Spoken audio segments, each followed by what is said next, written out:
Good luck explaining Kung Fu Panda without the Asian person. Dude, most of the cast is white. The people, the writers and directors, white. The cinematographer is Asian. Well, at least I'm going off of name. The cinematographer is Asian. I guess I haven't seen the guy. Hey, Lucy Liu's in it. I said most. I didn't say everyone. Lucy Liu and Jackie Chan are the token Asians in a movie called Kung Fu Panda. Hey, they get the vibe right. Hey, They man, get the vibe right. You're the problematic one, not me. I don't. Sorry, just giving my cat one more pet before I start. That's what she said. What? Nothing wrong with that. Well, then it's all on Matt's keel. All right. Hello, welcome to Culture Illiterate. One Shots, a podcast where four friends talk about the movies that left a mark on them. And this is the part that Jake doesn't want me to read because then I'll steal his fun facts. Doctors don't want you to know this one trick. Which is? Matt's never gonna. Are you gonna let me read it? Oh, well, then I'm Jake, and I think separating the art from the artist is just a myth for people who don't know how to observe art. All art is inherently personal, and if you remove the artist from that, then you're not even appreciating the art in the first place, and you just want an excuse to feel guilt-free about supporting bad people. There we go. All right, now that we've fueled Jake's main character syndrome, I'm Matt, and I'm going to be hosting this episode. And these are the other co-hosts. Asshole. He's gonna go? Every second you don't talk, I gotta cut. I thought Jason was gonna go. I thought it was gonna be Sean because Matt introduced it. This last week, alright, first of all, fuck you, because I went, then Matt went, then Sean went. And that's how last week I talked about how it didn't matter. But I was assuming it was we were basing it off of that. Step up, man. When you hear the dead air, you step up. No, you let it go on. You gotta keep. You gotta go all in. You gotta go all in, Jason. Okay. Then you guys can work on the edits. We're going to sit here for an hour in silence now. We could make it an ASMR pod. That's the podcast. ASMR. The only good thing that we can do for ASMR is cutting each other off. That's really it. I don't understand how that's ASMR, but these two still haven't introduced themselves. Matt, you're the host. Whip them into shape. All right. Well, Jason was already halfway through, so Jason, go. I was not halfway through. Well, you were starting it, so go. I didn't start anything. Sean, go, because Matt went, so Sean, go. God damn it. I'm Jake. I'm gonna get in this situation. Is this the Krusty Krab? Jake, shut up. We know you're Jake. Is this the Krusty Krab? Is this the Krusty Krab? No, this is Patrick. I'm Sean. My fun fact is that one of our ferret's favorite toy is it's a peep. It's one of those bunny peeps, and she learned how to squeak it recently. One day she did it nonstop for 30 minutes. She's a good girl. Sometimes. Oh. Well, I'm Jason, and my fun fact is that I like the word catharsism. Like Catholicism? No. But they sound similar. In a sense. The greater one? They start similar, but they get real different. Schism. Well, I guess they end similar as well, but they get real different in the middle. Oh, good one, Matt. Oh my God. Thank you.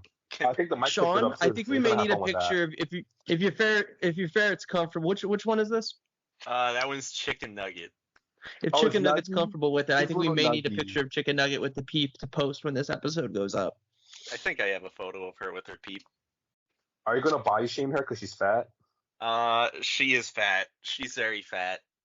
Yeah, we love all of Sean's furry tubes here. She's a big, fat, chunky little girl, no matter how much we try not to give her food. We love Chicken Nugget. Chicken Nugget is adorable, but she is fat. Here's a that artist can be adorable. An artist representation. Listeners can't see it, but we can. That's the thing. It's not a butt. It's an ant. Maybe. This is her favorite Chicken toy. Nugget is adorable and fat. She's so sweet. And then belly. So that's your dog, huh? Hello, Chicken Nugget. She's very fat. So for our audio it's a wiener dog, Jason. We're looking at Sean's dog right now. Gotta hide her privates so nobody can see. That's for the only. We don't post video, Sean. I gotta hide her privates so nobody can see. What, you want to look at my ferret's privates, Jake? Jake Fuck. got real defensive. He wanted you to show Fuck. his privates off. You want to Fuck. see my nude ferret? Fuck. She's only a child. She's 4 years old. What's that in fairy years? 4 years old. Yeah, Ferret's All right, actually well, the let's same way as Let's you. just continue. Let's just continue on before Jake continues to expose himself. So I That's want what the ferret was Jake- doing. I want Jake to expose himself. We already went Yeah, over Sean that. told me he was only recording tonight if I sent him my penis. damn, I'm waiting. Jake really brought that out. I hope our really mutual is being boss defensive. finds this. I did Damn. second it. Jake's I pulling out the seconded DMs that to expose notion. Sean. Wait, can I do a rec before we move on? No. Yeah, I was about to say we can move on to the rec. Okay, cool. Sean, we didn't see Perfect Day. Like I didn't recommend Perfect Days last time, right? We hadn't seen it yet. No, I don't think we Okay. saw it yet. Okay, I'm gonna recommend Perfect Days. I saw it with Sean, and y'all are gonna judge me so much, including Sean. But I felt like me and there was like a magical sweater holding me and Sean's hearts together while I watched it. I think everyone should watch Perfect Days. It's like a really soothing movie, and you should watch it with a loved one. And It's that's such what a- I'll say about that. It's such a cute movie. I loved it. It was so sweet. We bonded in Yeah. silence. I really, really wanted to watch it, but I did not want to go to the Chamonix. It wasn't at Come to Philly and see It's it. Philly? We saw it at it wasn't at an AMC. It was at a Philadelphia Film Society location, which I like to support when I can afford it because it's actually nonprofit. All the money goes into the arts. Oh, that's cool. All right, I'll Yeah. definitely check it out one day. Oh, and I have a recommendation as well. So for those who don't know, Smiling Friends Oh God, actually had a yes. debut episode for season 2. Yeah. Mhm. So on April go. 1st, they had an April Fool's joke, which is 3 random selected episodes, but reenacted entirely with puppets. I saw that and I need to watch it. I need to watch that. I didn't know. I'm so excited for the second Well, season. Yeah, I Also- gotta watch it too. I heard about it, but I Also- didn't watch it. It also includes an actual episode of season 2, and it is incredible. You should watch it if you can, and please go support Fucking season 2. love that Debuts May show. 12th. Debuts May That- 12th. All right. I Anyone have else a- got a rec? Yeah, I got a really random one. Trophy Eyes, which is a band I've mentioned before, did a cover of a song called Silver by DMAs. And it's a really good cover, and it's not on streaming services right now, but it's on YouTube, and by the time this episode is out, I believe it'll be on streaming services. Cool. So that's it. It's just a good cover. It suits their style very well. Like the melody sounds like a Trophy Eyes melody. It's kind of weird. I'll Do you have to have check that anything out. for I us, love that. I know you do, Jake. I also have a recommendation. My recommendation is for the movie we watched this week, which was The Boss Baby. Go see The Boss Baby. The only movie you should watch is The Boss Baby. Sean, we will talk Get about strong the boss baby vibes from this episode. We should talk about, instead of talking about Kung Fu Panda, we should make this we should do an April Fool's, even though it's past April Fool's, and we should just talk about Megamind 2 and The Boss Baby. Let's do a boss baby franchise watch through Sean. after we'll do your one shots after this, and then we'll just go boss baby. We're a Boss Baby pod now. Sean, I'm in a decent mood today. I don't want to talk about Megamind 2 I or never saw Boss that. Baby or Kung Fu Panda 4. In fact, Kung Fu Panda 4 is exactly why I recommended this movie, because I'm coping with the fact that that movie released and just came out of that theater just saying, oh wow, I just wasted like an hour and a half of my life hearing Aquafina talk for an hour. Speaking of Boss Baby, I had an adult coworker tell me about how good Boss Baby was like last week. It's like a boomer. Do telling you know who? Oh yes. Wait, That man is probably more dumb one or the sheltered than evil I one? was. The evil one. who is also pretty dumb, but But I know, but the one is dumb. I thought, isn't there one with the same name that's dumb and nice, and one that's well, there's three. One's dumb and annoying, one's dumb and a bitch, and one's dumb and nice. they're all named Jen, coworkers of Jason's. I feel like Oh, that needs to be brilliant. clear. It just sounds like boomers telling you that the minions are great. Or Oh, posting minion don't- memes on Facebook. Don't. It's like she, she's not far off from that. I said I hadn't seen it, and she was like, "Oh, it's so sweet," and I was like, "It's definitely not good," but I'm just gonna ignore that and move on.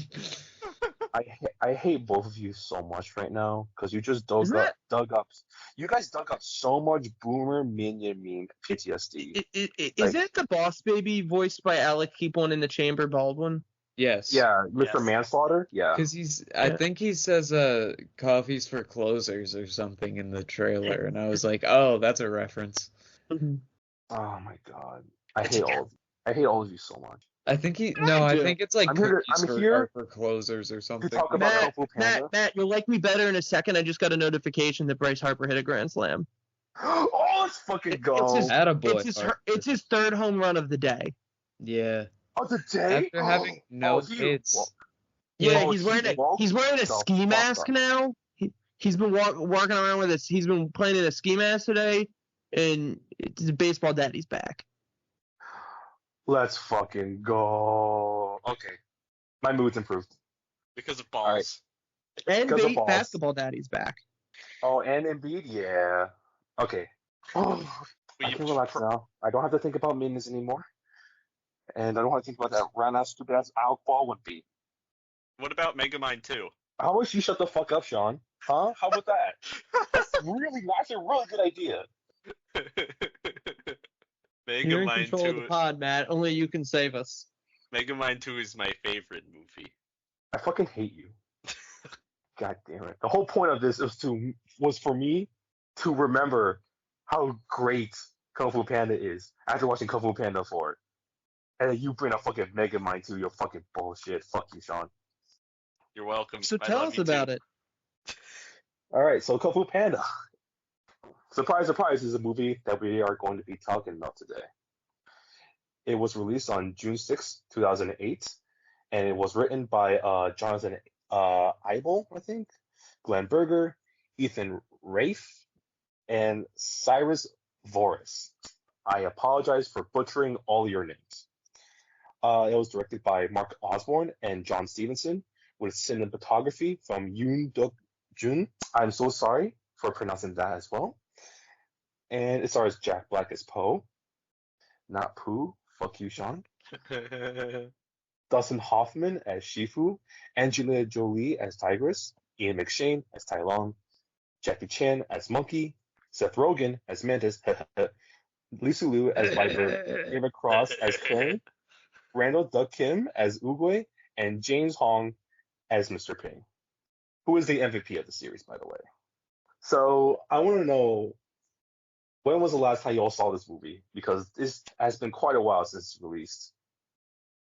I know that I saw this movie in theaters, and I know I've seen many scenes and clips of it since. I don't know that I've actually watched it in full since I saw it in theaters.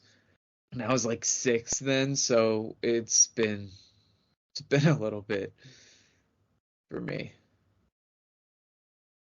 I know for me, I've seen this movie a couple of times. I remember, I don't know if I watched it in theaters, and I don't think I did. But I do know that, like, this is one of those movies that was, like, always on TV. It was either running on, like, Fox or whatever. So, like, as a kid, I remember watching it a lot because it was just on cable all the time. So it was just kind of, like, the easy thing to put on that was there. So it's been a while since I've actually, like, watched it through, but it hasn't been, like, too long ago. Like, maybe, like, 10 years ago, max, is when I think I probably last saw it, if anything. Yeah, I'm the same as Jason pretty much. I mean, I don't know if I saw any clips or not, but I saw it when it came out in theaters when I was like 10. I'm pretty sure Jason and my dad our dad took us to see it, and I haven't seen it since then. And I definitely didn't realize it had a post-credit scene at the time, so this is probably my first time seeing that little thing at the end, with Shifu and Poe I think it was drinking my tea. first time. But other than that, yeah, I didn't. All I'll say for now is that I didn't think I was gonna remember that much about it, and I think it's a testament to the quality of the movie that as I was watching, I was like, oh, I remember that, and I haven't seen this thing since I was 10. There's a lot of memes from it, like that. If you are aware of memes, you'll do. Even if you don't know that they come from this, you'll watch it and be like, oh, I've seen that. I mean, I think the only person who wouldn't know what a meme is in our audience is your dad, but No, he understands the memes. No. He's living with it. Our understand? dad The knows hype memes. knows about memes. The hype He hangs with Shawnee, definitely knows baby. memes. The hype knows. oh, you know what? Our Applaud- mom, on the other hand, who But I listens to just Applaud to these the mean, like, Walter family. if I just mean like there's things in here that even I kind of forgot about, and I saw them and I'm like, oh yeah, that's where the meme's from. You know what I mean? I do know what you mean, and I'm glad you were I able also- to revive some of your old meme memories. I totally did not remember or realize Rogen? that Seth Rogen was in this. Same. Yeah, I forgot about that he was mad. It was a pleasant surprise and a welcome one, but I didn't remember that at all. Seth Rogen's Yeah, always welcome. Yes, He is always exactly. welcome. That's what I'm getting at there. Also, you don't really get as many Seth Rogen mannerisms with Mantis, although I think that's mostly due to the fact that Mantis doesn't really have that much screen time. But he does well with the screen time he's given, though. Seth, come on the pod. Yo, I would think I would literally shit my pants if I were ever in a conversation with Seth I'll Rogen. tag him when this drops, just in case he likes it or some shit. That'd be God. funny. I'll tag him. I'll tag him in the ferret pic. I'll post Chicken Nugget and be like, "You hate this cuteness if you don't come on podcast that has 2 listeners, and they're our God. parents." We Hell yeah. Seth, we could make some pottery together. I don't make pottery, but I'd love to learn with you. I'd love to get high with him. I mean that That's too, the but main like thing. I think that he's just such a cool dude. Yes. All right. Back to the movie on hand. I watched this movie also in theaters, and it was always one of those movies that's always shocked me because when I originally watched the movie, I thought it was going to be a hot pile of garbage because the title Kung Fu Panda with starring a fat panda voiced by Jack Black. For some reason, that was just a recipe for disaster in my head. And then when I actually watched the movie, I was blown away. I was blown away by the quality of the movie, as well as how, even though there was a lot of comedy in the movie, how it does take itself seriously on very important parts. So this movie really shifted my expectations, especially when it comes to judging a movie by its cover. Honestly, it caught me by surprise. Yeah, I mean, for me, Jack Black's always a hook to get me into something, but he's also in some pretty shit movies, in my opinion. Yeah, he is in pretty shit movies. Also, He's also in some fucking he was a fantastic man who had films, fun, by the way. and because I was trying to be an adult at the time, I was like, oh, this guy, he acts like a child. He acts younger than I do. Yeah, No, it's kind of one of those he's the kids. fucking dude. He is the fucking dude. Yeah, he's someone who ages finer, as the years go along. You just love him more and more. Yeah, he's also like as much as like I said, he's been in some shit movies, but he's also been in some of my favorite movies. So, shout out Jack Black. Shout out School of Rock. All right, so I'm going to talk a little bit about the plot now. No. So, shut your mouth. You Sean. do it, Matt. You're in charge here. This is all you. You read as much or as little plot as you want. Don't listen to Sean. Read none of it. The story takes place in a fictional land called the Valley of Peace in ancient China. that's inhabited by anthropomorphic animals. I hope I pronounced that correctly. And our main character is a giant panda named Po with his goose father named Mr. Ping. And together they run a noodle restaurant. And Po basically dreams of being a kung fu master, but unfortunately is stuck working with his father at the noodle restaurant. And I'm losing track. All right, I'm just gonna go from Speak from the heart. Speak from the I heart. can't baby because my cat's moving around right now. Now, I Sorry. want to note that a lesser podcast might make some racial jokes about this, reminding Matt of his upbringing, but we will not be doing that. And a better podcast wouldn't be referencing this at all, but we're right in that We're middle. also not that. We're also We're right not in that that. middle ground, baby. All right. That's sweet So- spot. In the Valley of Peace, a land in ancient China inhabited by anthropomorphic animals, a giant panda named Po helps his goose father, Mr. Ping, run their noodle restaurant. But dreams of fighting alongside the Furious Five, Tigress, Monkey, Crane, Viper, and Mantis, a group of kung fu masters who live in the Jade Palace, where they are trained by Master Shifu, a cranky red panda. One day, the wise tortoise, Master Oogway, the founder of Kung Fu and the Valley's spiritual leader, predicts Shifu's former protege, the snow leopard Tai Lung, will escape from prison and attack the valley to obtain the Dragon Scroll, a legendary artifact said to grant limitless power to its reader, which he had previously been denied. Panicked, Shifu sends his goose assistant Zen to increase the security in Gorgon prison, where Tai Lung is held. So I just want to mention how the movie does a great job of introducing every single one of these characters and establishing their personalities. So, like with Po, you obviously get that awesome 2D animated paper puppet inspired animation at the beginning, where he dreams about fighting alongside the Furious Five. We also get his unfortunate circumstance where he's living basically his worst nightmare, working at the noodle restaurant with his father, the goose, Mr. Ping. And you also kind of get their dynamic.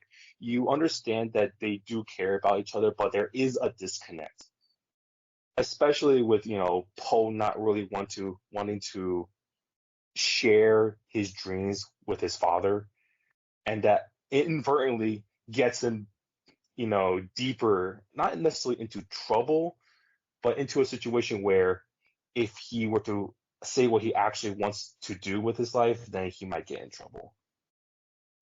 And we also get an introduction to Shifu and the Furious Five.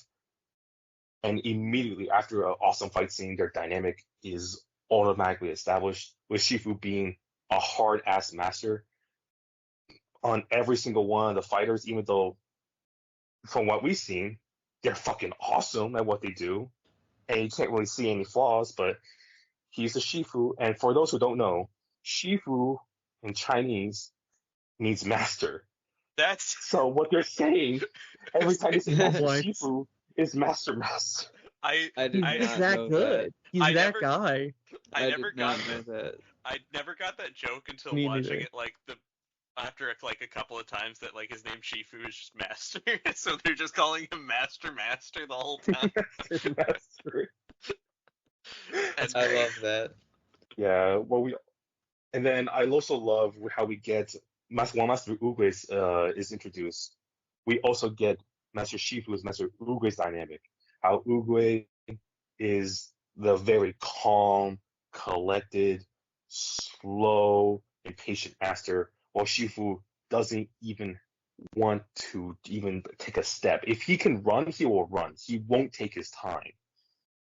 Like, for example, the candle scene where Oogway just slowly blows all the candles one by one, while Shifu does an awesome kung fu move to blow out all the candles. Wait, I'm going to start talking. Everyone's talking. You're stopping talking? You could talk. You go off, King. Go off, Shifu. Go on. One thing I don't, because it's like this is most of the introduction, so I just want to see if any of you guys want to say anything before I move on. I love Oogway. Yeah. Uguay embodies everything that I feel in life. Yeah, I love Uguay's everyone in just this, such a honestly. Uguay is such a just sweet, nice man that you He want to just hang out with, drink a cup of tea with on a porch. he takes his time and enjoys life. That's all I can give him. I want Exactly. to try Mr. Pink's soup. Oh my god, can we Oh call my him? God, that's one of those like things, you know how like you always want to eat things in cartoons? That's one of those things. I want his noodles. Oh my God, so bad. Matt, Matt. So for anyone who doesn't know, Matt is an excellent cook, and now I think we need to watch this all together, and we're gonna commission Matt to make us some soup to go along with it. Because I know whenever Matt cooks, it'll be the best soup I've ever had. Because that's just how it always ends up happening. Matt, you need to make us Mr. Ping's noodles. You know the secret ingredient. It's So we all fucking nothing, Sean. It's fucking nuts. It's believing. It's believing that it's special. And I believe Matt's special. That is Exactly. special. All right, but one thing I want to also talk about Master Oogway is that almost everything that he said has come true. My favorite quote is one often. What was it? What was it? It was one often meets. Oh shoot! It's what he said to Shifu after he told Zen to go to the palace and double their guards. I wish I wrote it down. One often encounters their fate when trying to avoid it. Something along those lines. Yes, exactly. For sure. I like how this whole movie starts by Master Shifu basically trying to Master Shifu how he tries to avoid Tai Lung escaping, but inadvertently causes that escape to happen in the first place.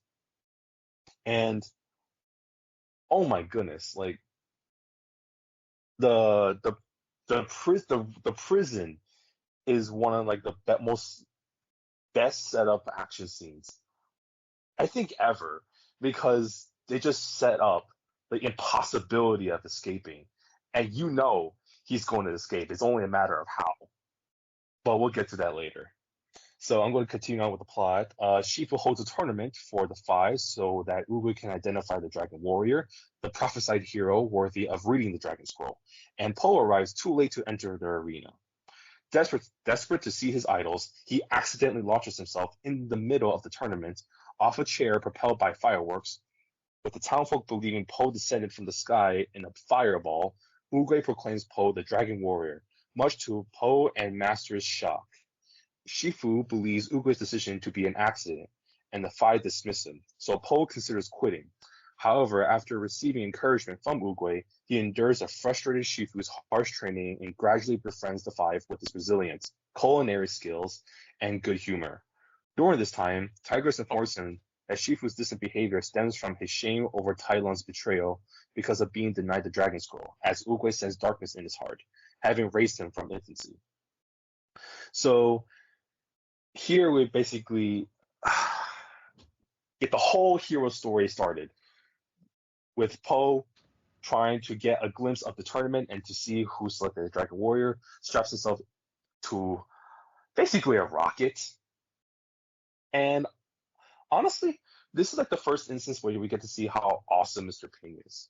Because after Po basically told his father that he lied about having a noodle dream, while in reality he had a kung fu dream, Mr. Ping doesn't really he doesn't really like yell at him or get mad over the fact. He just kind of consoles Po after he sees him crying and just says, "Let's just get back to work." That's like the first instance we see of MVP Mr. Ping. And also, I also love Poe's optimism of how like it's not unrealistic, right? He's an optimist, but he was at a breaking point. If it wasn't for Uguay, he would have quit. And Master Uguay again is such a great character. Like this is a quote I know from heart. His quote to Poe to encourage him to stay was, "Yesterday is history, tomorrow is a mystery, but today is a gift." That is why it's called a present.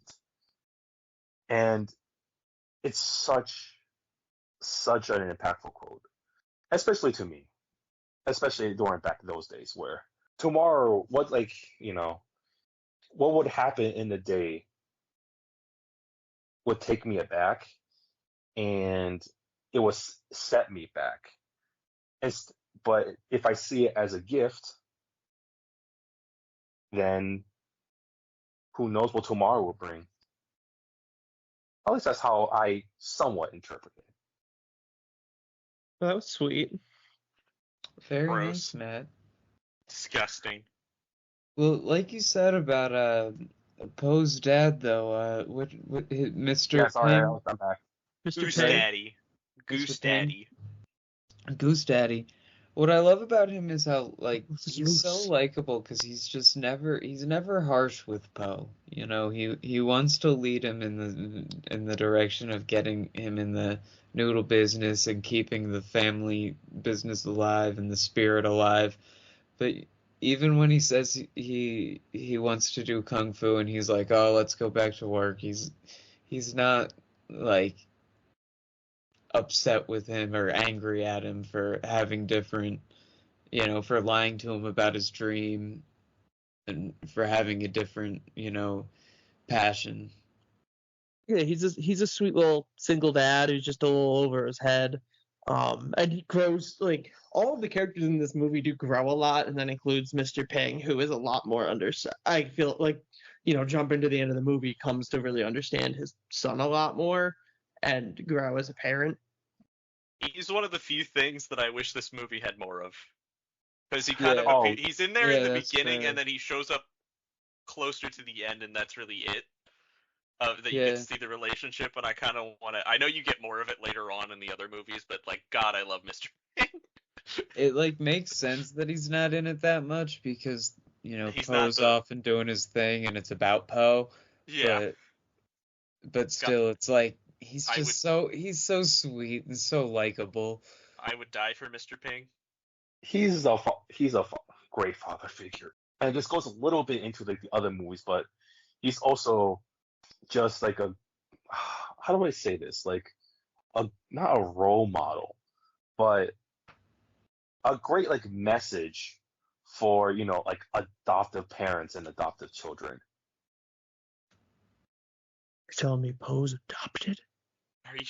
Are you sure about that, Matt? I You'll didn't find get out. that. Oh, you'll find that out in the sequel. I didn't get that he was adopted the whole Shocking time. revelation. I thought they were related. But I mean, I think like kind of everyone in this movie is just a really positive movie. The characters are all pretty likable. Even like Tigress, who is like the most abrasive to Poe. You get it. This is something she trained her whole life for. And now this randos comes in and is supposed to be the Dragon Warrior. But like all of the five kind of. It's impressive how in a pretty short runtime, I do feel like the five all have their own personalities. They don't blend together into just like generic kung fu people, which would have been really easy to fall into. But Yeah. it's the Yeah, characters and really shine of like how much everyone is kind of like. I don't know. I could see like being a kid. I don't remember this much as a kid, but I could see being a kid and being like everyone having a different favorite, I guess, other than Poe, because most people probably like Poe the most. Yeah. Yeah, I but feel like the most I think it underdeveloped helps plot. like they have like they all have like are voiced by people that are recognizable voices and Very talented cast. exactly, like David Cross is the what's it called, the bird, right? Crane. Yeah, Crane. Yeah. The The crane, bird. and like it's a great cast and they're all Go so Birds. recognizable and so out there that you don't feel like you're not bored by it. It's such a fun cast and such a dynamic between each character. Who doesn't love monkeys and mantises and tigers all hanging out together? Oh my. No one in that cast half-asses it either. They're all like No, not at all. Sometimes animated movies with like big name stars that have like a relatively small role are just like paycheck jobs, and like I get it. I'm familiar with the paycheck job, but it's nice when it feels like, oh, they actually like put themselves into this, and I feel like put themselves in the shoes of like what's the performance that like would impact. Like, I mean, obviously we're all adults watching this, and this is a genuinely good movie no matter what your age is, but like your target audience being children, it feels very like, I don't know. There's something, it's weird because not all of them are parents. Like, I know Seth Rogen isn't, but it feels very parental to like, and like warm to see like stars give a shit. Yeah, Sean, I know I move my hands a lot. I'm At very first I thought gesticular. Y'all don't at even first, know. At first I thought you were doing this, and I was really confused. But then it looked more like I'm an Italian. Did Yeah, you damn. Damn. They also help that they all get their own little character moments. Oh God, Like that's one of the things I do love about this movie is they give, even despite it being like a comedy and that being like the main thing, they do have very nice moments where they just kind of like slow things down a little bit. And even if it is for a joke, it's the fact that they're willing to slow things down, because a lot of movies don't really like tend to want to do that. Yeah, They'll, Yeah. they'll they'll slow it down and have a heartfelt joke yeah, and a heartfelt moment that's funny instead of just like humor, humor, humor. exactly. Like a perfect example of that is after Poe was getting the shit beat out of him by not only the Furious Five but by Shifu. They just have like a nice little moment between him, Mantis, and Viper, where they just talk. And I love the joke how Mantis has no idea how acupuncture works for a panda because how humongous it is. And then when Viper brings up the graph, he looks at it and it has like the sketches of all the animals like tigress, mantis, crane, but then panda takes up the entire paper, and you have no he probably has no idea what his nerve endings are, which kind of pays off later, where he has acupunctured probably every single part of his back. But also, I also like how even though they all think what Tigress does, as in I don't think this guy is the Dragon Warrior, they try to be nice about it. Like Oh Viper yeah. is obviously very kind. Seth Rogen, he just mostly jokes about it. Like he talks about how he doesn't really judge by size. Just like look at him, look at me. I'm a mantis. I'm fucking tiny. Yeah, because I Body feel like positivity king. they're all pretty like understanding, like they don't believe him to be the Dragon Warrior, but they also are understanding that he just kind of came there by happenstance and he doesn't really know if he should be there either. So like Hmm. they're not outwardly dicks to him, which is very nice. I like that touch. And they all learn pretty quickly that he's just a lovable guy, and he is. It's all He very like, is you understand why they he's wouldn't very much a immediately Jack embrace Black him, character, you know? and then yeah, and then you were like, oh, but this is why you would like, even if you don't believe in his destiny, you can't hold it against him because he's just so kind. Exactly. That's what the dinner scene was so great for. Yes, maybe the best scene for me. Yeah, it's just them eating Poe cooking dinner for the Furious Five, except for Tigress, because Tigress still give him the cold shoulder. But all of them eat his cooking and they just shower him in compliments. Like they're not afraid of, forming an attachment to the guy. And Poe, in turn, like, just so when he was drinking soup, gets a noodle on his lip. And they all have a joke about Master Shifu. And it's just like a really cool bonding experience. Like, yeah, these are, kung fu masters. And they do had animosity towards him in the beginning, but they gradually warmed up to him. And it feels really believable. they're all people. Because exactly, we're all Yes, people. all people They're all people. Well, they're animals, but you know what I mean. in the greater sense, They're all In the furries. great Woo. sense. spiritually. All right, I'm going to just zoom past the rest of the plots, just so we can No. talk about the other things more. So at the prison, Zen's warning is ignored. Tai Lung easily escapes and subdues his guards before sending Zen back.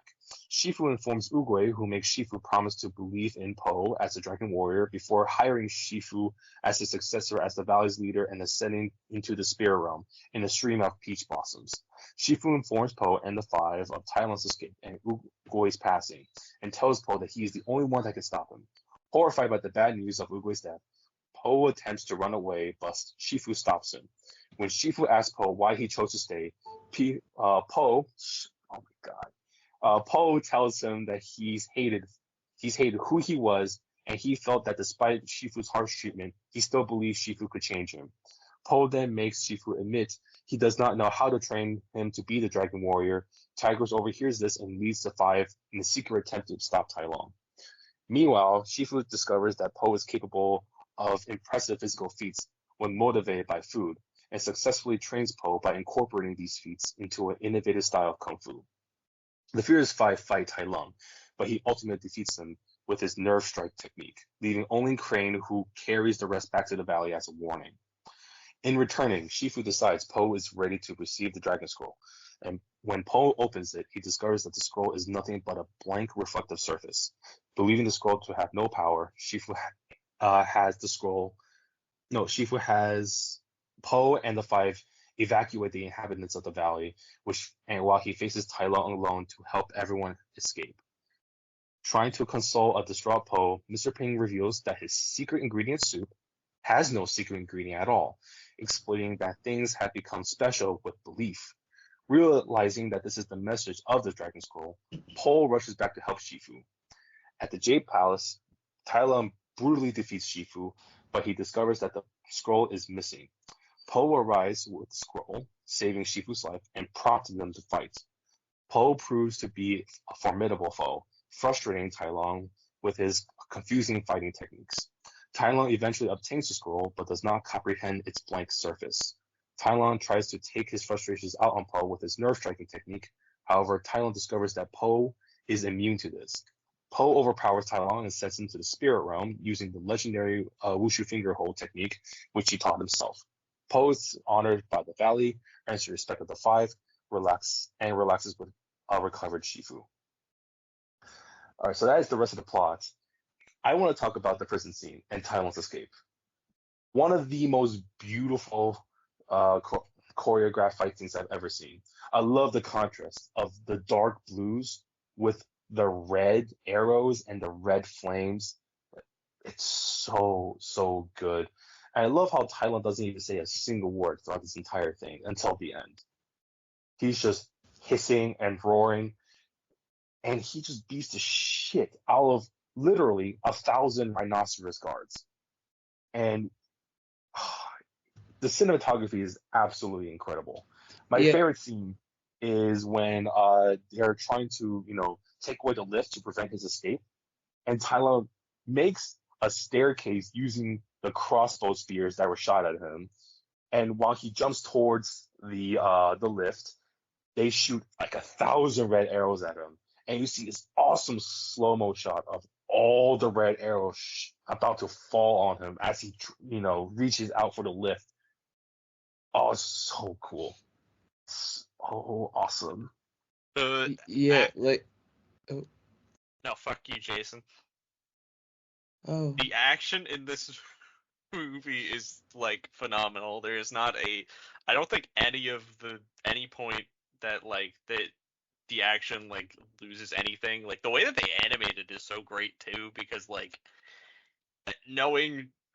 not even knowing how animation works, it's still impressive to see the amount of movement and fluidity they have with the characters, and on top of that the hand-drawn portions of this, or I shouldn't say hand-drawn, the 2D animated portions of this are phenomenal and add so much to the style that they have going throughout the rest of the movie that it just it's so good. It's beautiful.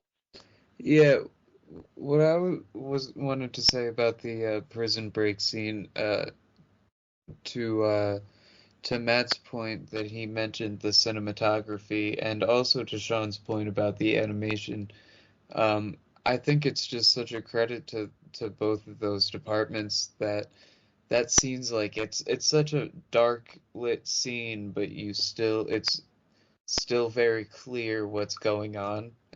And that can be hard to do when there's a lot of movement and a lot of action happening in a scene, in a dark scene at that, in a darkly lit scene.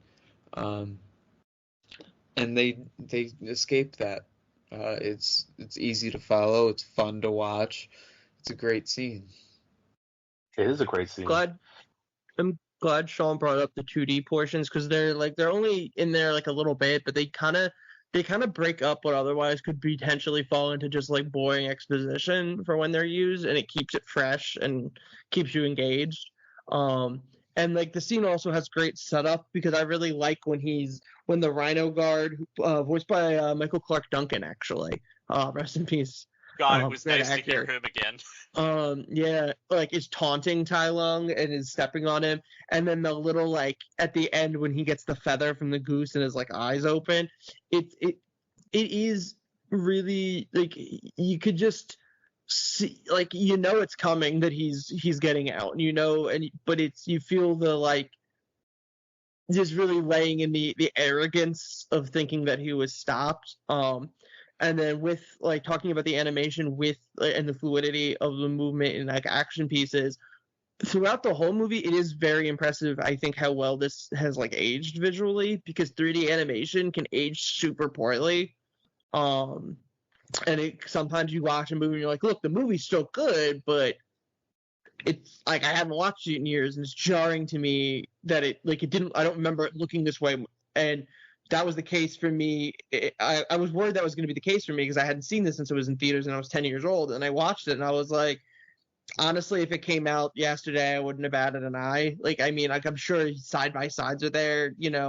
I'm no animation expert, but I thought it was still a very good looking movie, and I didn't find any moments to be like, ooh, what did that look like? Yeah, it looked almost as good as the Polar Express. Case in Good point for joke. movies that Good do not joke, age well that are Sean. 3D animated. That's Robert immediately what I Zemeckis, thought of don't know when what he you was said, on. when you said poorly aged 3D animation. Polar Express was my first thought. But even like if you watch the original Toy Story, which I know is like a decade older than Kung Fu Panda, but like even that, I mean, it's still like a great movie, but you kind of forget what it looked like because when you picture Toy Story now, you picture like 3 and 4, like the animation from that, even if those aren't your preferred Toy Story movies. 3 is my favorite. But and then you watch the original. But like, I don't know. I haven't seen Kung Fu Panda 4. I probably saw 2 and 3 when they came out. Maybe I don't remember them at all really. Maybe they'd come back to me like this one did. But in my head, like having seen like trailers for 4 and then seeing this one, I was like worried that this one was going to be like, oh wow. And don't get me wrong, for all the criticisms I know Matt has for 4, I'm sure I would have to assume like the animation is somewhat progressed. I guess at least that's what I would assume based off of trailers. But I wasn't jarred at all. Is all I mean by this. Like there was no moment where I was like, oh yeah, this is 08. You are 100% correct.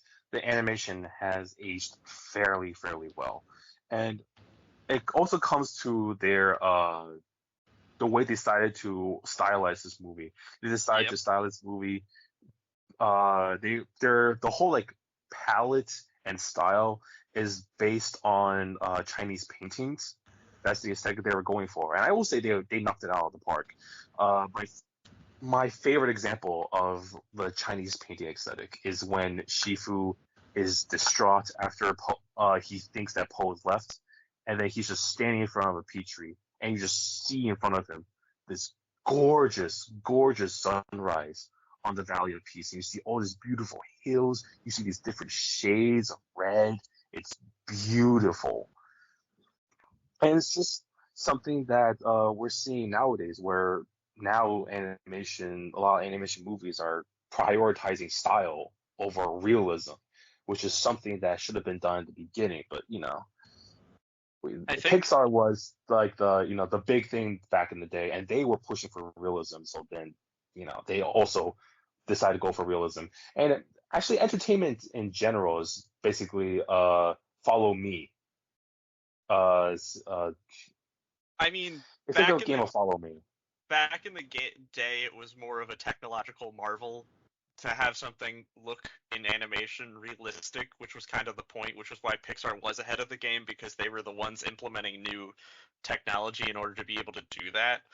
But a lot of what you're seeing is that like nowadays we've reached a point where they're like being more realistic doesn't really help your film anymore, and it doesn't really make it stand out at all, because like you could have 100 realistic looking animated movies, and there's no real, like, you have the fucking Lion King where the entire movie is CG, so like you can make things look as realistic as you want. It doesn't make it stand out. And you can really, also just have like real people. you've reached a point in a precipice where like your only real option is to essentially either people can't tell the difference between it being a live action product or it being real, or it being an animated project and being real, or you stylize it and give it its own visual strength that makes it stand out among the crowd, which is kind of, again, like we said, what we're seeing now, which I hope continues as a trend, that we start to see more stylized films, because, like, again, with this film, I love the reason why it ages so well is just because the style, the colors, the animation itself is so fluid. Everything about it, like, whether or not it reaches, like, the point of being a technological marvel, it reaches the point of, like, it has its own style, and that's what stays, and that's what doesn't really age. A style can feel dated, but it doesn't really itself age, if that makes sense. Really? I know exactly what you mean. Oh, I think Jake, go ahead. Oh, I was just agreeing with Sean. That's all. Mm-hmm. Well, yeah, I know exactly what I mean, Sean. It's because these kind of art styles and directions are ageless, while 3D animation, even though we've progressed so far, is, I would say, like, I'm not sure like how far we can really go with like this whole with the realism thing, right? Because like Toy Story, like watching Toy Story 1 compared to Toy Story 4 is like fucking whiplash. Like, you see the baby in Toy Story 1 and you want that thing to die in a fire.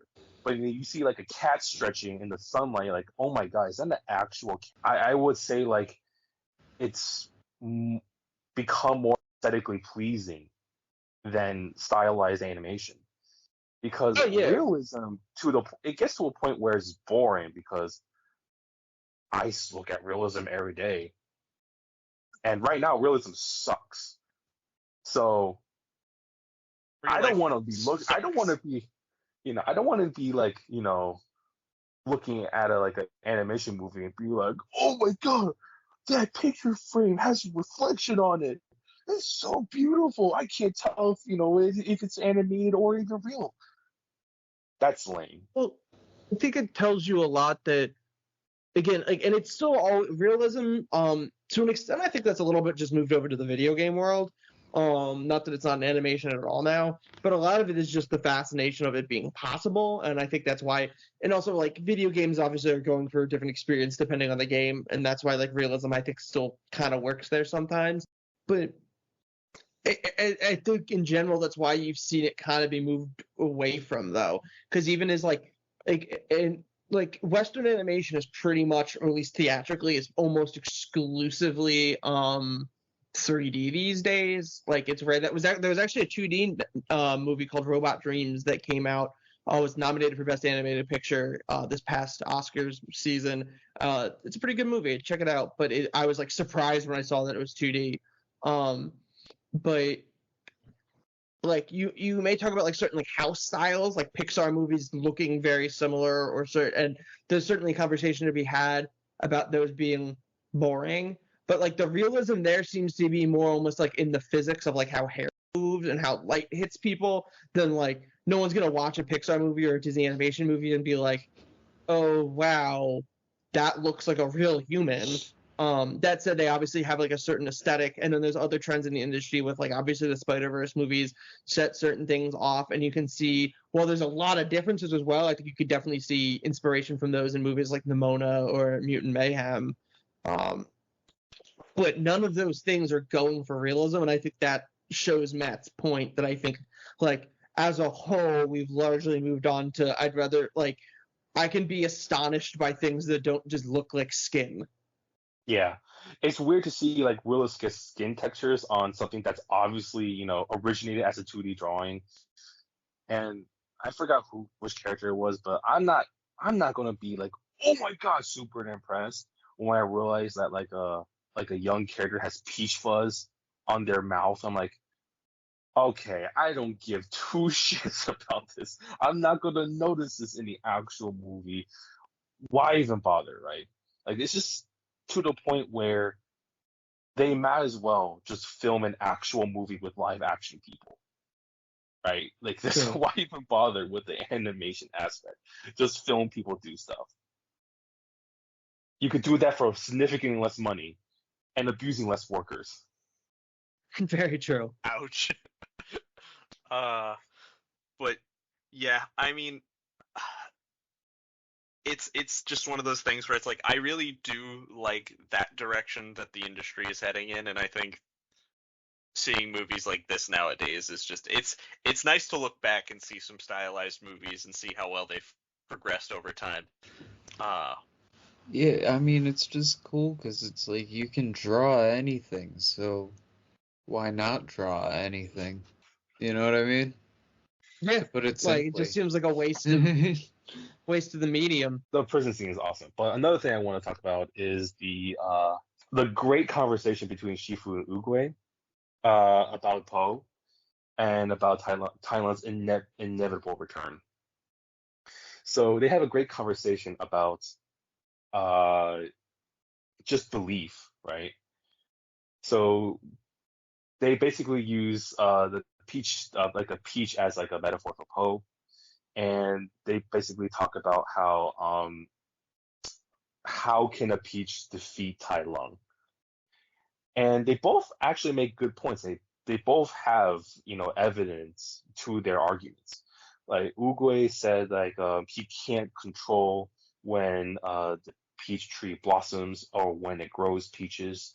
And Shifu says there are things we can't control, and then he says we can control where the when the peaches fall. He demonstrates that by kicking the peaches down, and then he also demonstrates that he can plant the peach seed wherever he likes. So there is it's not like his opinion is totally invalid. But then Uga makes a great point of how even though you can control when the peaches fall and you can control where they planted, it will always be a peach. And what he's trying to do is basically make Shifu let go because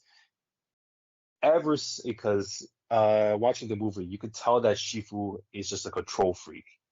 Ever since ever since the incident with Tai Lung, he just hasn't been able to forgive himself and seems to be wanting to control like every single aspect of his life. And he can't achieve inner peace that way. And that is essentially what Uga is trying to pass down to him. And another like controversial decision that Uguay does is leave Shifu and Poe to basically fend for themselves with Tai Lung coming. And a lot of people, especially Twitter people, will point out like, oh, why did he fucking do that? He could have killed them all. But that's not the point he was trying to make. Uguay essentially tried to took himself out of the equation because he knew that if he were to defeat Tai Lung, then nothing would be accomplished. Shifu would not gain inner peace, and Poe would not fulfill his destiny. And so, even though it seems like like peace. I'm not gonna fight Tai Lung again situation. No, it's not. It was actually a selfless decision to take himself out of that equation.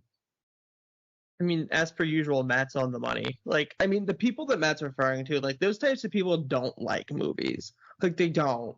They want to feel smarter and be like, call everything a plot hole, and they have no emotional reason. And I'm glad Matt said that to set them straight. Those are the same people who say like, oh, why doesn't Bruce Wayne just donate his money if he's he's one of those people. Yeah, no, yeah. I mean, it's one of those things, and also like again, like it's not exactly like super hidden what Uguay is trying to accomplish here, and like what the motivations are, and in general, like the impact of emotions on decision making isn't an error in screenwriting. It is understanding, obviously not literal humans here, but human emotion. And I think this movie, like like this is super broad, I guess, but like the number one thing I could give this movie is just that it understands emotions. Like everybody, I think, behaves in a way that makes sense for where that character is in life. Whether that's like Tai Lung is obviously, you don't like Tai Lung is the villain, but you get it, like why he feels hurt and betrayed by his father figure. And then it also ties into like to like kind of aside, but while talking about the characters making sense, just brief appreciation on the animals they chose, just because like I guess it's kind of obvious, but picking tigers for Tai Lung and for Tigress for these like fierce characters that are really driven and He's a snow feel leopard. oh I'm sorry, but fine, picking big cats for the characters that are like feeling semi entitled, I think, just not to say they didn't put work in to the dragon scroll, as well as like obviously a turtle being really old, the Uguay makes inherent sense, but like Shifu being easy to dismiss because of his size in contrast to Po being easy to dismiss because of his size in the opposite vein. And then both of those moves being like with the pinky hold at the end, whatever it's called, I can't remember the name of the hold, with sploosh, which is great. And it's like super satisfying when that happens at the end. Like I remember being 10 and being fulfilled by like the payoff of that, and I was fulfilled this time at almost 26. And like, but that whole being something that like with Shifu is you'd think is just you'd be easy to dismiss because of how small he is, and then it looks goofy if Po does it because of how big he's this big panda and his method is to hold your one finger. But that like kind of don't judge a book by its cover with how brutal that hold is. But it all ties, like all, whether it's the visuals or just the characterization, it really shows like a fundamental understanding of how people would respond to this situation, like how someone who has been trained their whole life would respond to this, how Po would respond to this, etc. Yeah, I agree. That's a good point. Oh, so the next one I want to talk about is Poe's journey. And I really, really enjoyed his growth because before I actually get to that, I want to talk about the conclusion to the Oogway and Shifu discussion. So Oogway is actually finally able to make some sort of progression when Poe tries to escape and he prevents him from escaping. When Poe finally asks him, like, how do you turn me into the Dragon Warrior? He just says, I don't know. And it seems like a moment of defeat. And it's kind of shot that way in the actual movie, but it's an actual victory because he's finally letting go of control. And then you get to see how that progresses into him being the ideal teacher for Poe. And to talk about Poe, he's just one of the most likable characters in animation history. It's just his unending optimism, and even when it gets to him, it's not like he loses his sense of self, right? He's still goofy, he still laughs, he's still funny. Like even when he gives up, he goes back to the J Palace and wrecks Monkey's room, and we finally get like the payoff of Poe actually knows Kung Fu. The problem is that the way Shifu was teaching it was flawed, much like the U.S. education system. But like the whole like montage, but with food was absolutely incredible because it just puts a unique spin on everything. Like instead of doing like 50,000 push-ups on a hillside, it's doing 50,000 push-ups because Poe is trying to get a lick of that nice little salad that's in front of him, or balancing noodles on top of his head, or trying to get past Shifu to get a sip of for the soup. dumpling. Oh, and the concluding fight with the dumpling. Oh, it's so good. And when you actually get to finally see how unique of a fighter Poe is, it's because he's not like a hard fighter like like Tigress is. He's not exactly fast, but he has his advantages. And oh man, it's again The cinematography and choreography is absolutely incredible. Oh, and the music is actually really good too.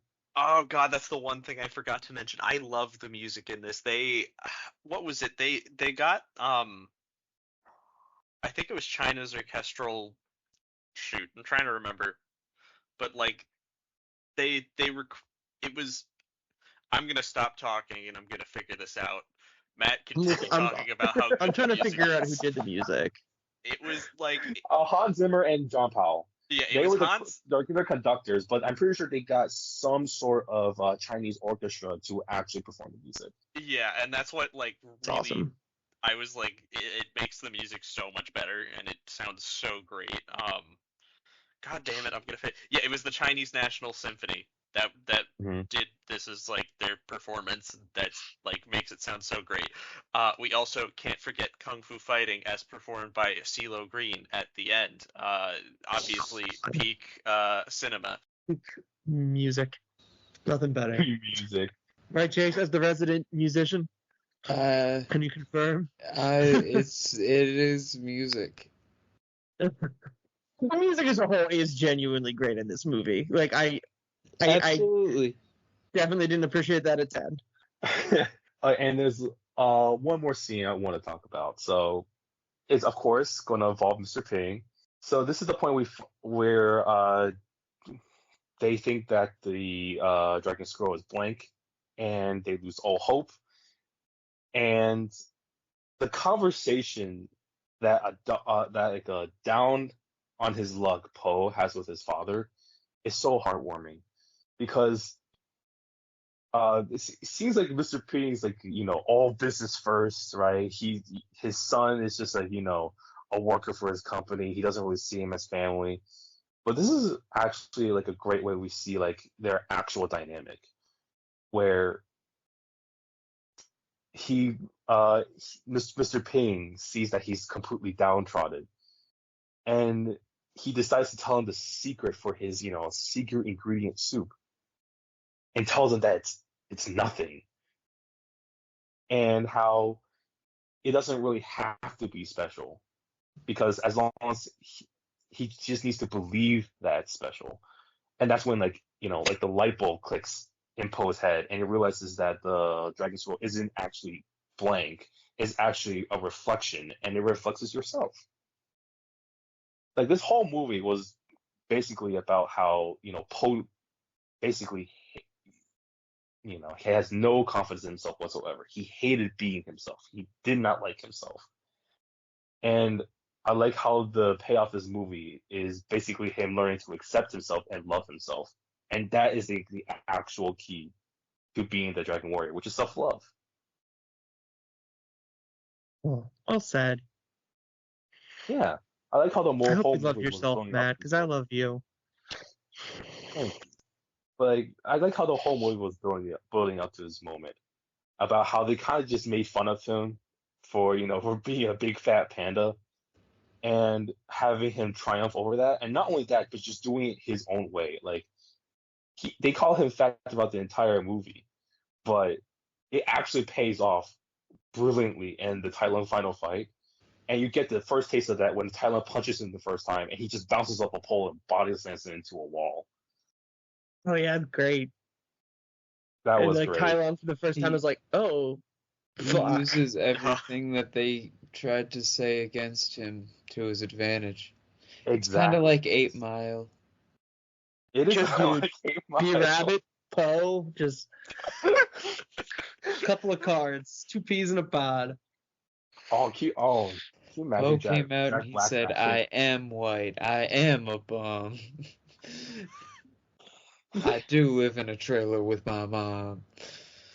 I also love how I do make noodles with my goose dad. I also love that essentially finishes Tai Lung off is not even like a kung fu move.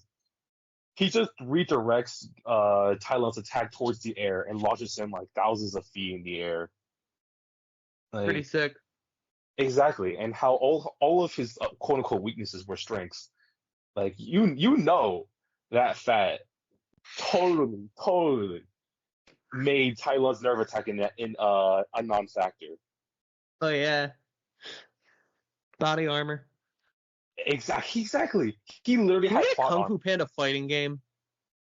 That'd be Oh, no, sick. We don't technically Matt. got that. We technically got that. Oh, was it like a DreamWorks thing? I mean, it was a tie-in game Oh, that they've Okay. I done. mean like a good one. But a dream. Okay, listen, a DreamWorks fighter where I could punch the boss baby with Poe. And Megamind. What an event that would be. Oh, I just want to say, Sixers just beat the Thunder. I was just about to Let's say go. that. Welcome back, basketball daddy. Let's go. Kelly Nothing Oubre better had than 25 win. points too. Philadelphia's the best. Joel Embiid, let's go. All right, sorry, continue on. I think you were the one talking, right? I was? I don't know. What, do you have anything else to say? Panda Ouch. good. Good. Movie Panda good. good. Panda good. Good. Movie good. Goose good. Whatever Shifu is. What is Shifu? Love Goose Daddy. What animal is Did you say, Shifu? where is Shifu? Where is Shifu? Where's No, Shifu? what animal is he? Oh, he's a red panda. Yeah, he's a red panda. Even though that's Yeah, not that's kind of- actually that's true. kind They're of not funny. pandas. They're actually raccoons. Yeah, I know, but it's kind of funny that he is a, at least in language, a panda, and was. That's That funny. is That's pretty more clever funny. than That's more clever than I realized. It is very, very funny. Panda good. Red panda Panda good. good. But yeah, so I guess we're going to get into recommendations now. So I guess I'll go first. Obviously, I recommend this movie. I recommend this movie for us to watch. So if I didn't say I recommend this movie, then I don't know. Weird. I guess I should just jump off this window right now. Oh, God. But Don't do besides that. that, I don't really have a Put it- flaw with this post it. movie. This movie was like it's like the straightforward hero story, but told in the best way possible. And I don't really have a flaw with any of the execution or animation. It's honestly aged very well, and I'm very pleased with it. I guess I'll- Yeah, I mean, Fuck no, you. please, fuck you. be my fuck guest, you. John. I'm going. Be my guest. We're going in order this time. Fuck you. Put your service to the test. I would definitely say that I recommend this film, but you know what I recommend more? Megamind 2, Megamind versus the Doom Syndicate, the greatest movie ever. Please watch it. God, I hate DreamWorks so goddamn much. I wish I was an admin of some kind for Skype, so that I could just mute you and just kick you and never let you back in it. I'm pretty sure you can, but I'm not gonna let you know that is the power you have until now. But Yeah, we'll do it right now, actually. the Say your prayer, Sean. okay, all hail Kung Fu Panda and Megamind. God, I wish DreamWorks was. DreamWorks is Fall off's been insane. is been falling off, and it's making me sad. No. Don't say that. It's not a fall off. This is just a regular DreamWorks cycle. They will release essentially what is like the best animation movie in like the last 5 years, and then release Hot garbage.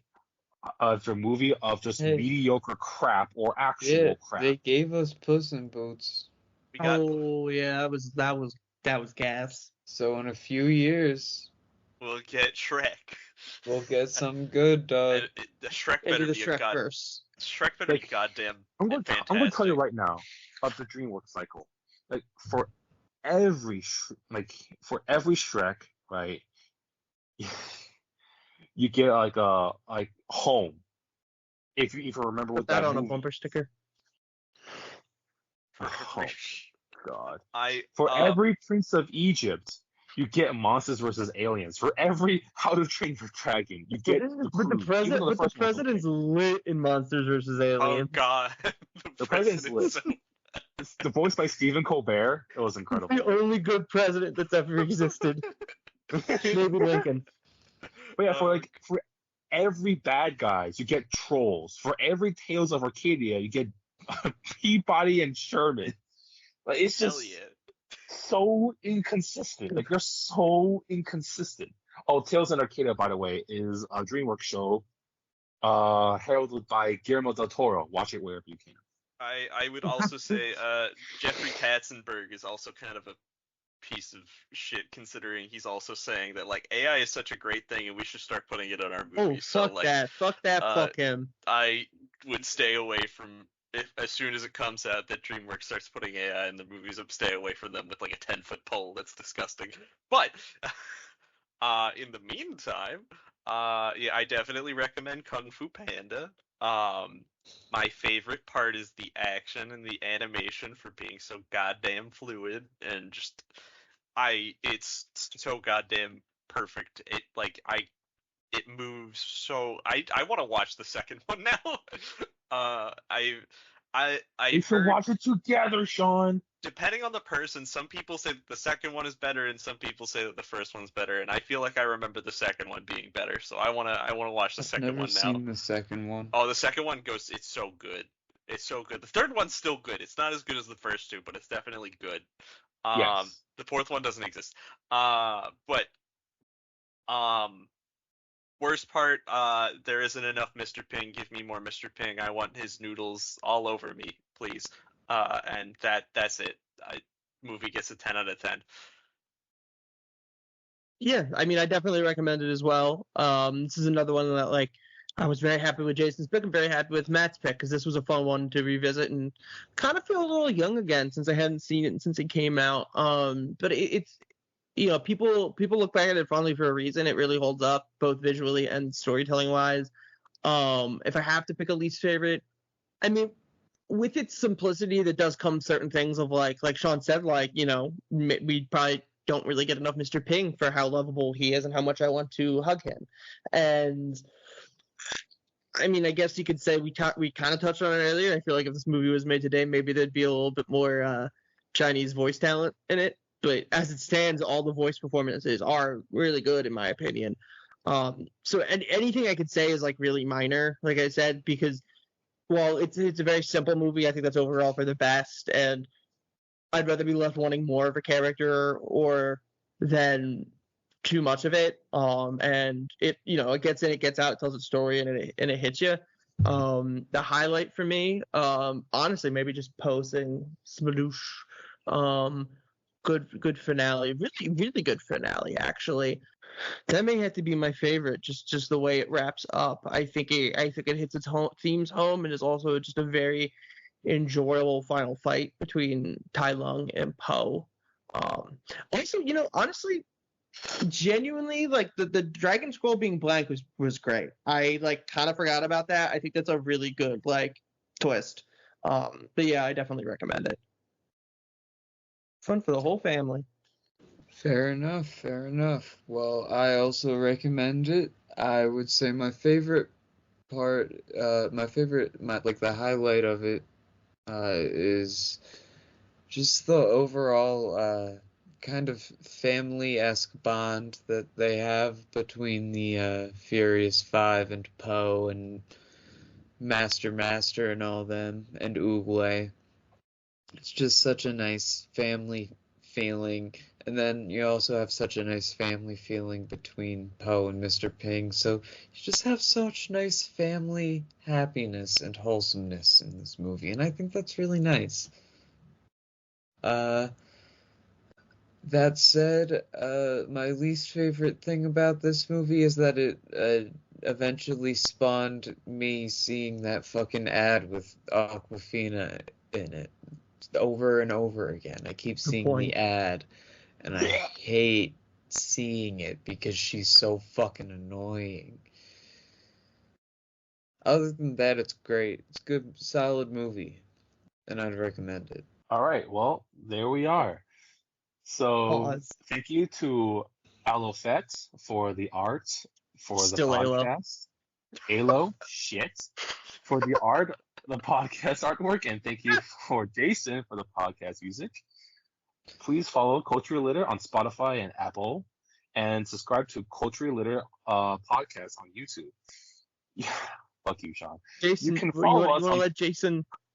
You can follow us at illiterate_pood on both Twitter, Instagram, and Threads for more of us. God. You can reach us at cultureilliteratePod@gmail.com for questions and comments. Drop your cultureilliteratefood@gmail.com. information. Jason. Oh yeah, sorry. My music. He did it later than usual. At the yeah, that's what fucked me up. At the Upsides PA on Instagram, the _ Upsides PA on Twitter, the Upsides on SoundCloud. Things will be out soonish. It'll be out. Then it's happening. We've been hearing soonish for years at this point. But anyway, tell us your pick, Sean. No. Okay, bye. All right. I'll bring us home with my pick. So my fun pick will probably be a movie none of you have seen. Maybe Matt, probably. I will be going with 1995's Whisper of the Heart by the late Yoshifumi Kondo. Familiar. Exciting. Not the Japanese film I was guessing. It's a Miyazaki movie, even though it's not really Miyazaki. It's a Studio Ghibli. I don't think that's the name he just said. It's directed by Yoshifumi Kondo. He died almost immediately, soon after making the movie, and was set to be the next Hayao Miyazaki, and then he died. R.I.P. But not us. We're not dead yet. What if we don't die after recording the next episode? Bye. All right, bye.